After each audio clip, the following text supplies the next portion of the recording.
प्रिय भक्तों, अगर आप भी चाहते हैं कि आप शनि देव की कुदृष्टि से बचे रहें और आपको शनि देव की सिर्फ आशीर्वाद और असीम कृपा ही प्राप्त हो, तो आप इस महामंत्र का जाप अवश्य करें। इस मंत्र के नियमित 108 बार जाप करने से नकारात्मक ऊर्जा और बुरी शक्तियां समाप्त होती हैं। काला जादू, टोना टोटका और तंत्र बाधा, काला जादू, टोना टोटका और तंत्र बाधा का नाश होता है। व्यक्ति का तेज और आत्मविश्वास बढ़ता है और साथ ही शनि देव की कृपा से उसे अथाह धन की प्राप्ति होती है। इसलिए प्यारे भक्तों, आप इस महामंत्र का जाप अवश्य करें। जिस भी भक्त ने आज तक इस महामंत्र का जाप किया है, उसे सिर्फ शनि देव की असीम कृपा ही प्राप्त हुई है। इसलिए प्यारे भक्तों, आप इस महामंत्र का जाप अवश्य करें। यह मंत्र बहुत ही शक्तिशाली और प्रबल मंत्र है। इस मंत्र का प्रभाव तुरंत ही दिखाई देने लगता है और साथ ही आपका जीवन सुखद हो जाएगा। अगर आप शनि देव का आशीर्वाद प्राप्त करना चाहते हैं तो इस वीडियो को लाइक और चैनल को सब्सक्राइब जरूर कर दीजिए और कमेंट बॉक्स में जय शनि महाराज अवश्य लिख दीजिए। तो चलिए भक्तों, मंत्र का जाप करना प्रारंभ करते हैं। ओम ह्रीं सन शनैश्चराय सर्वदोष निवारणाय स्वाहा। ओम ह्रीं सन शनैश्चराय सर्वदोष निवारणाय स्वाहा। ओम ह्रीं सन शनैश्चराय सर्वदोष निवारणाय स्वाहा। ओम ह्रीं सन शनैश्चराय सर्वदोष निवारणाय स्वाहा। ओम ह्रीं सन शनैश्चराय सर्वदोष निवारणाय स्वाहा। ओम ह्रीं सन शनैश्चराय सर्वदोष निवारणाय स्वाहा।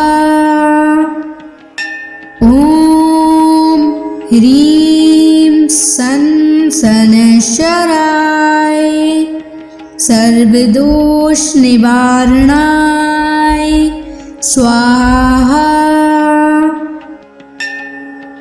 ओम ह्रीं सन शनैश्चराय सर्वदोष निवारणाय स्वाहा।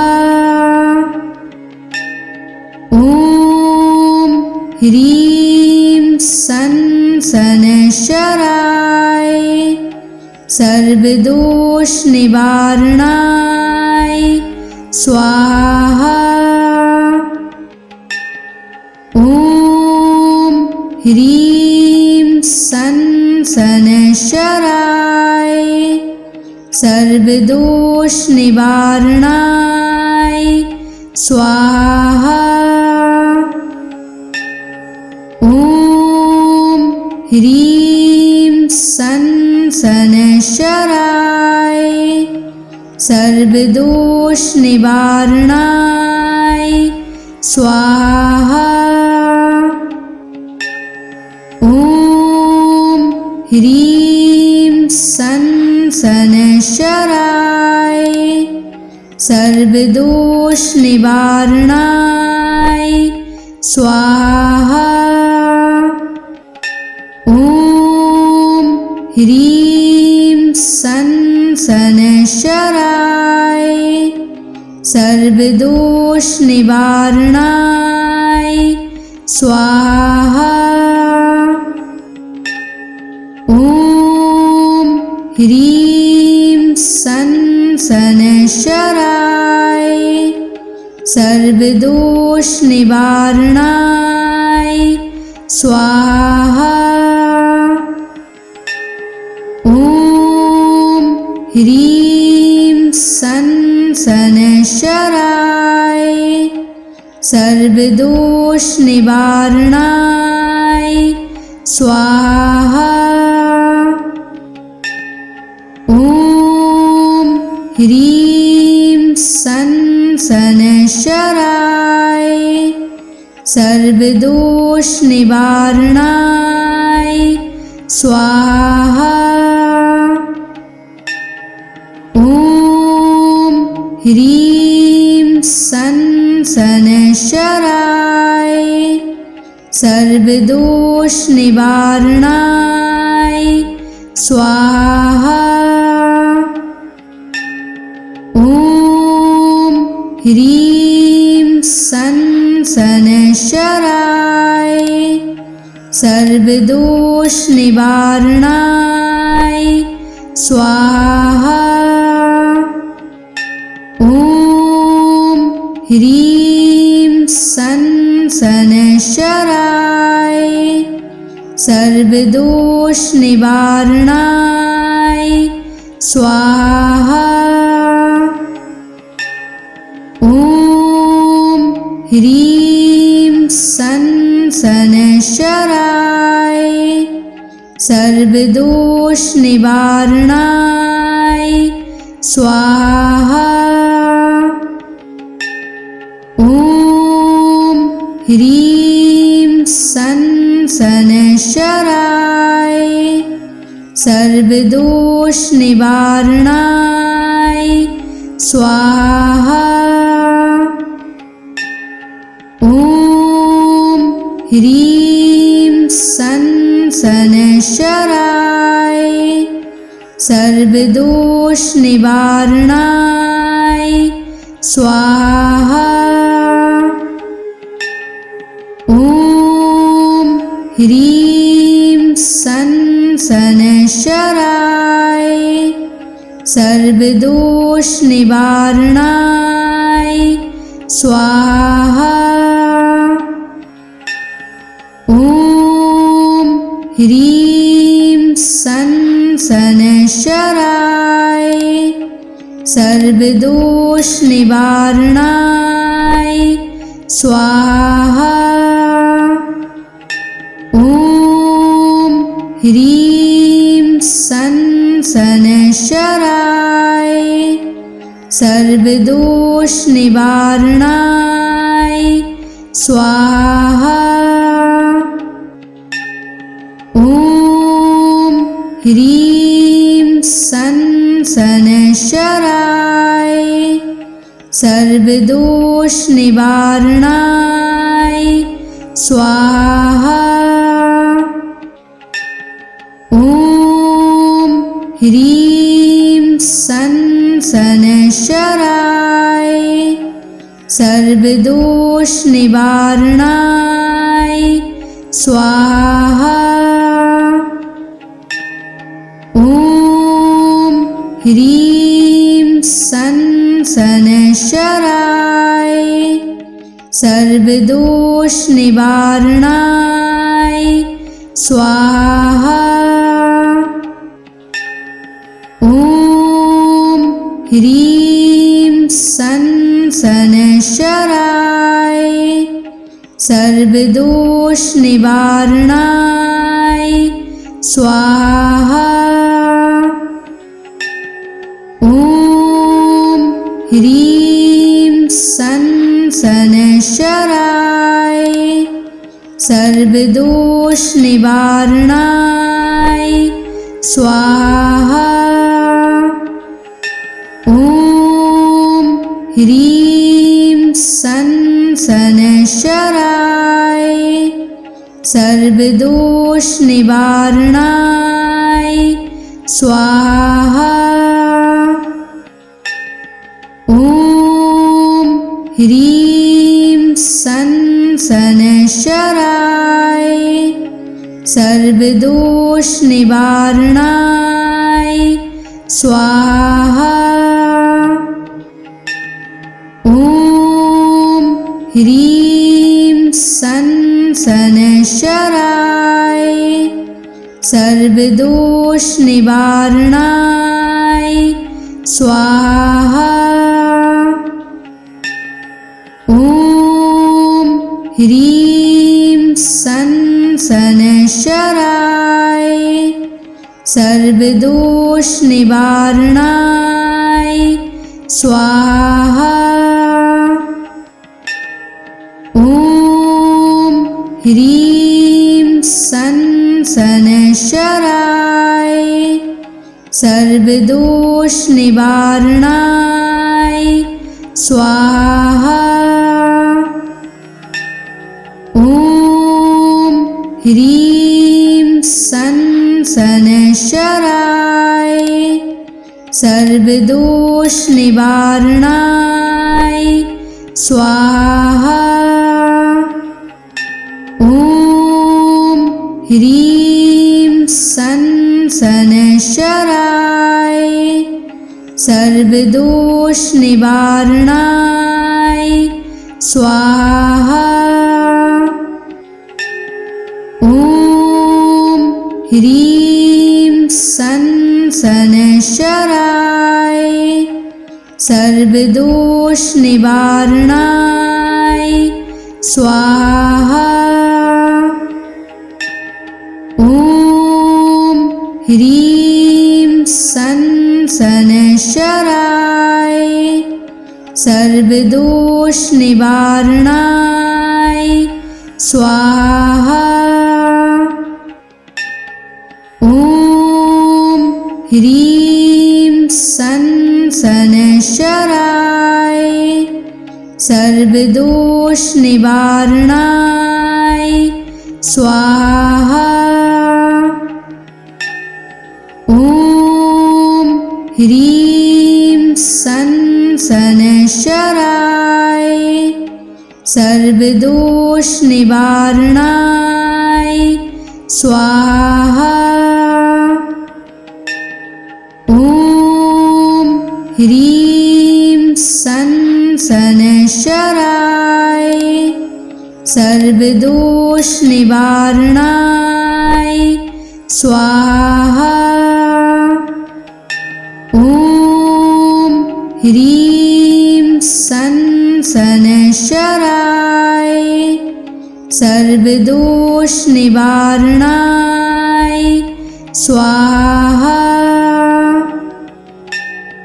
ॐ ह्रीं सनशराय सर्वदोष निवारणाय स्वाहा। ॐ ह्रीं सनशराय सर्वदोष निवारणाय स्वाहा। ॐ ह्रीं सनशराय सर्वदोष निवारणाय स्वाहा। ॐ ह्रीं सनशराय सर्वदोष निवारणाय स्वाहा। ॐ ह्रीं सनशराय सर्वदोष निवारणाय स्वाहा। ॐ ह्रीं सनशराय सर्वदोष निवारणाय स्वाहा।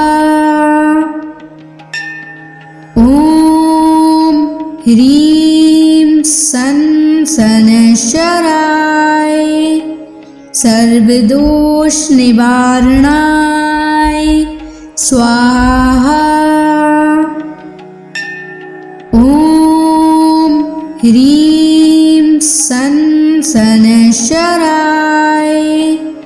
सर्वदोष निवारणाय स्वाहा। ह्रीं सन शनैश्चराय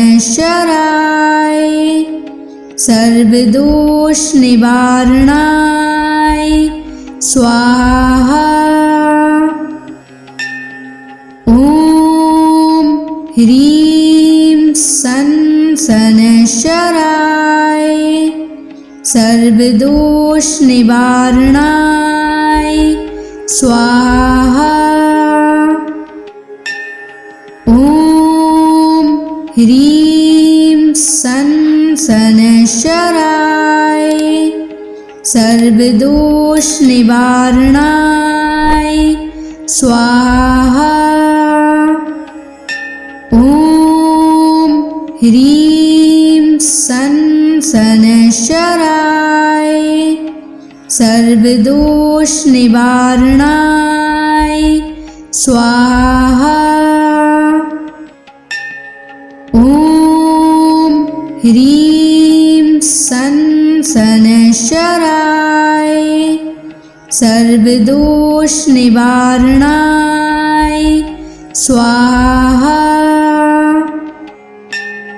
ॐ ह्रीं सन शनैश्चराय सर्वदोष निवारणाय स्वाहा।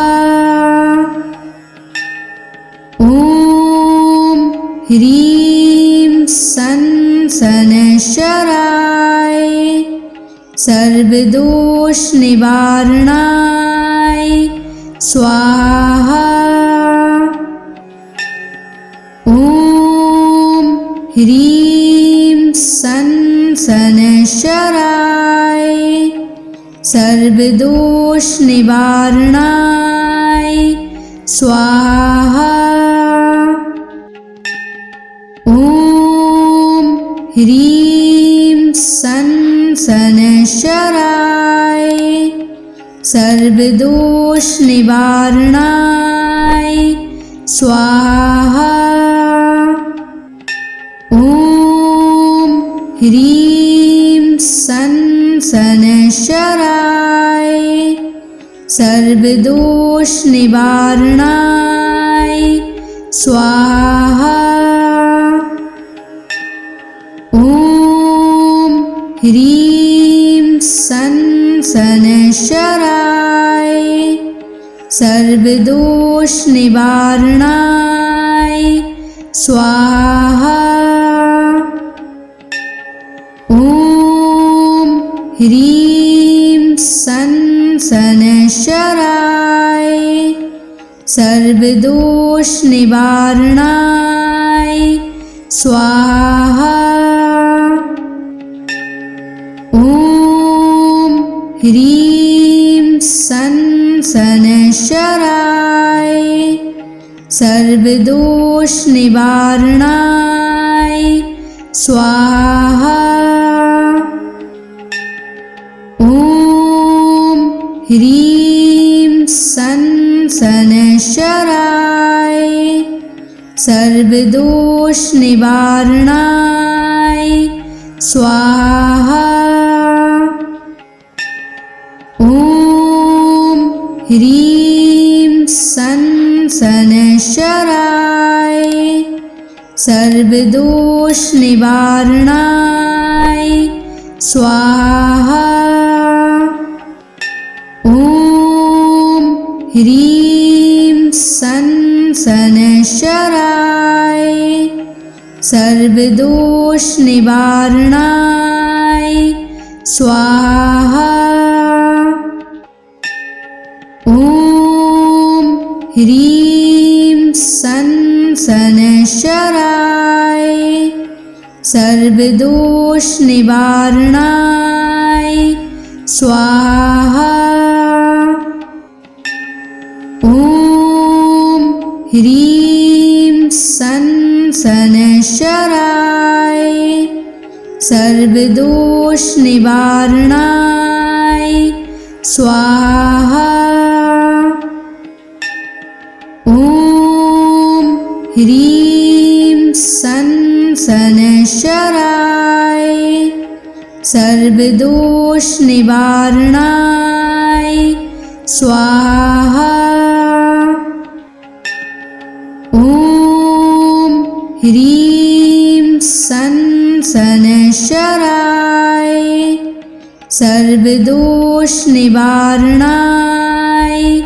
स्वाहा। ॐ ह्रीं सन् शनैश्चराय सर्वदोषनिवारणाय स्वाहा। ॐ ह्रीं सन् शनैश्चराय सर्वदोषनिवारणाय स्वाहा। ॐ ह्रीं सन् शनैश्चराय सर्वदोषनिवारणाय स्वाहा। ॐ ह्रीं सन् शनैश्चराय सर्वदोषनिवारणाय स्वाहा। ॐ ह्रीं सन् शनैश्चराय सर्वदोषनिवारणाय स्वाहा। ॐ ह्रीं सन् शनैश्चराय सर्वदोषनिवारणाय स्वाहा। ॐ ह्रीं सन् शनैश्चराय सर्वदोषनिवारणाय स्वाहा। ॐ ह्रीं सन् शनैश्चराय सर्वदोषनिवारणाय स्वाहा। ॐ ह्रीं सन् शनैश्चराय सर्वदोषनिवारणाय स्वाहा। ॐ ह्रीं सन् शनैश्चराय सर्वदोषनिवारणाय स्वाहा। ॐ ह्रीं सन् शनैश्चराय सर्वदोषनिवारणाय स्वाहा। ॐ ह्रीं सन् शनैश्चराय सर्वदोषनिवारणाय स्वाहा। ॐ ह्रीं सन् शनैश्चराय सर्वदोषनिवारणाय स्वाहा। ॐ ह्रीं सन् शनैश्चराय सर्वदोषनिवारणाय स्वाहा। ॐ ह्रीं सन् शनैश्चराय सर्वदोषनिवारणाय स्वाहा। ॐ ह्रीं सन् शनैश्चराय सर्वदोषनिवारणाय स्वाहा। ॐ ह्रीं सन् शनैश्चराय सर्वदोषनिवारणाय स्वाहा। ॐ ह्रीं सन् शनैश्चराय सर्वदोष निवारणाय स्वाहा। ॐ ह्रीं सं शनैश्चराय सर्वदोष निवारणाय स्वाहा। ॐ ह्रीं सं शनैश्चराय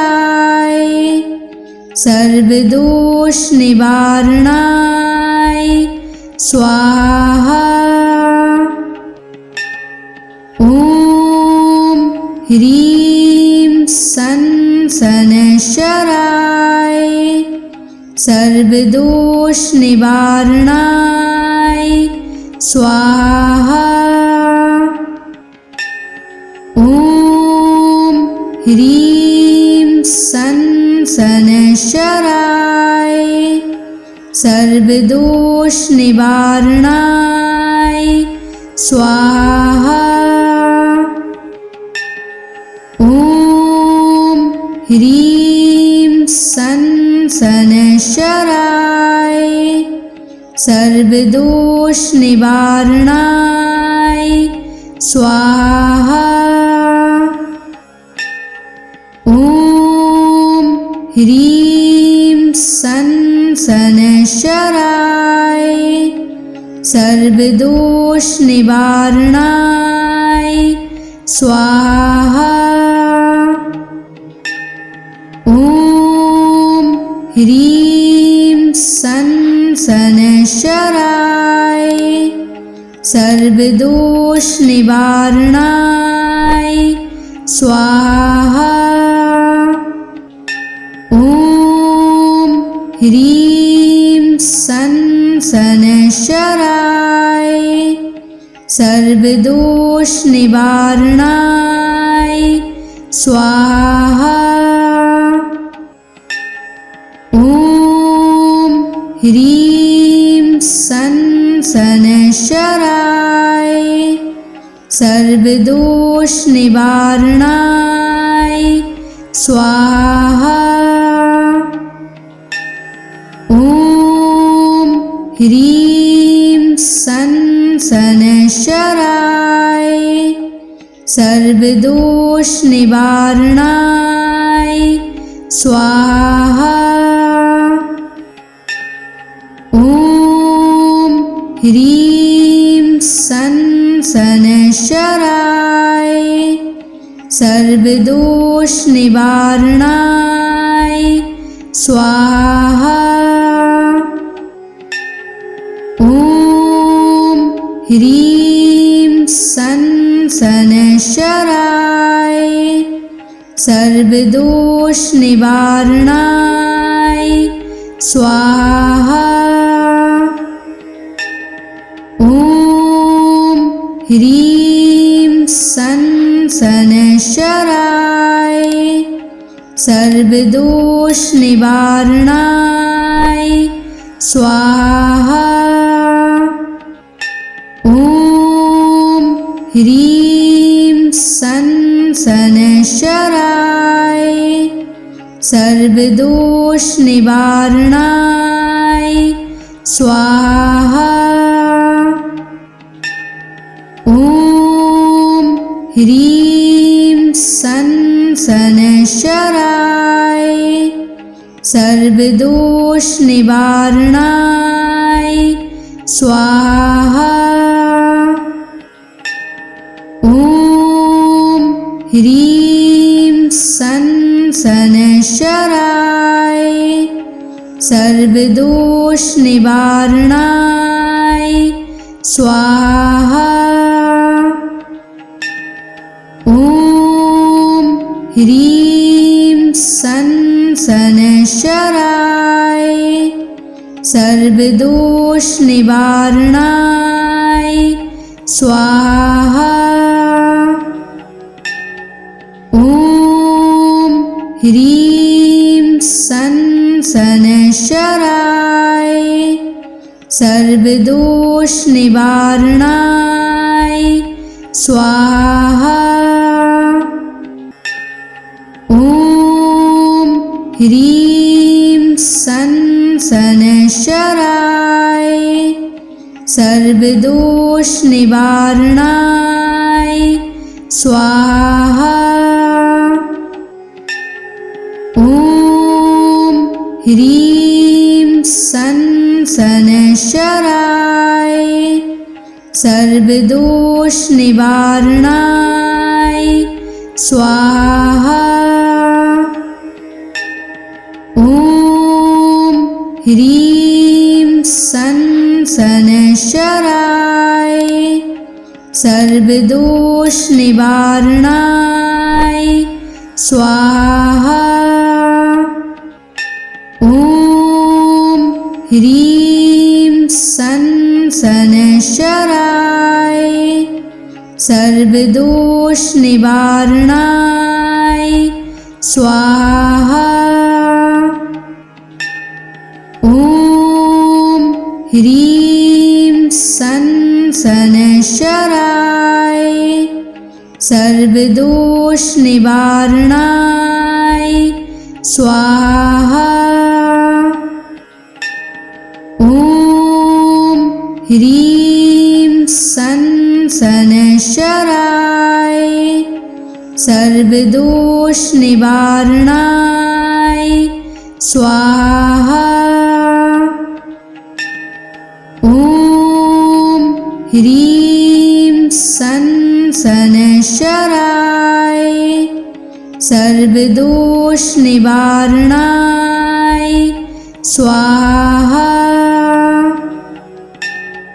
ॐ ह्रीं सन शनैश्चराय सर्वदोषनिवारणाय स्वाहा।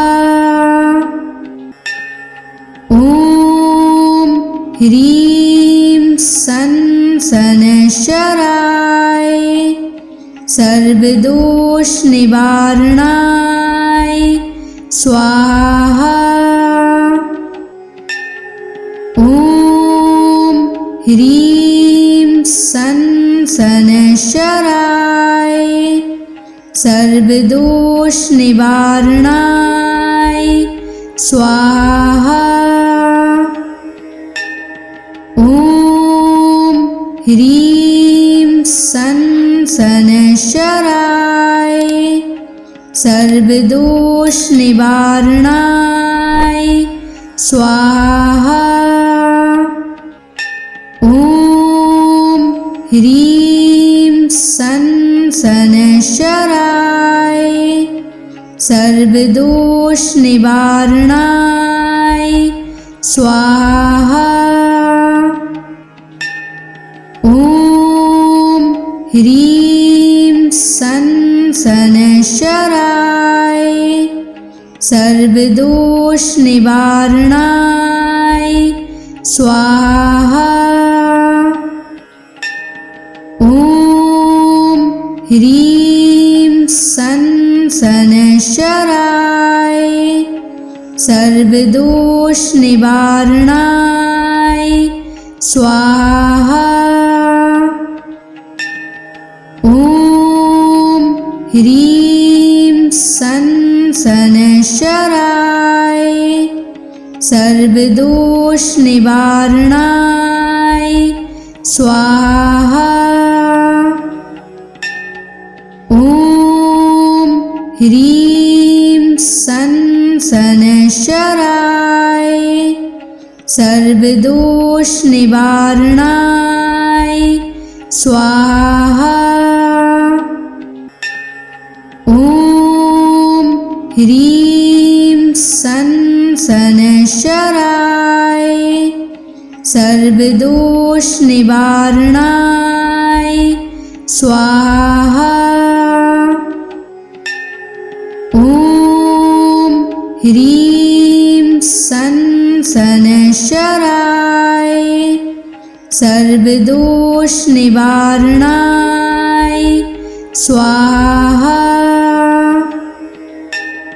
ॐ ह्रीं सन शनैश्चराय सर्वदोषनिवारणाय स्वाहा। ॐ ह्रीं सन् शनैश्चराय सर्वदोष निवारणाय स्वाहा। ॐ ह्रीं सन् शनैश्चराय सर्वदोष निवारणाय स्वाहा। ॐ ह्रीं सन् शनैश्चराय सर्वदोष निवारणाय स्वाहा। ॐ ह्रीं सन् शनैश्चराय सर्वदोष निवारणाय स्वाहा। ॐ ह्रीं सन् शनैश्चराय सर्वदोष निवारणाय स्वाहा। ॐ ह्रीं सन् शनैश्चराय सर्वदोष निवारणाय स्वाहा। ॐ ह्रीं सन् शनैश्चराय सर्वदोष निवारणाय स्वाहा। ॐ ह्रीं सन् शनैश्चराय सर्वदोष निवारणाय स्वाहा। ॐ ह्रीं सन् शनैश्चराय सर्वदोष निवारणाय स्वाहा। ॐ ह्रीं सन् शनैश्चराय सर्वदोष निवारणाय स्वाहा। ॐ ह्रीं सन् शनैश्चराय सर्वदोष निवारणाय स्वाहा। ॐ ह्रीं सन् शनैश्चराय सर्वदोष निवारणाय स्वाहा। ॐ ह्रीं सन् शनैश्चराय सर्वदोष निवारणाय स्वाहा। ॐ ह्रीं सन् शनैश्चराय सर्वदोष निवारणाय स्वाहा।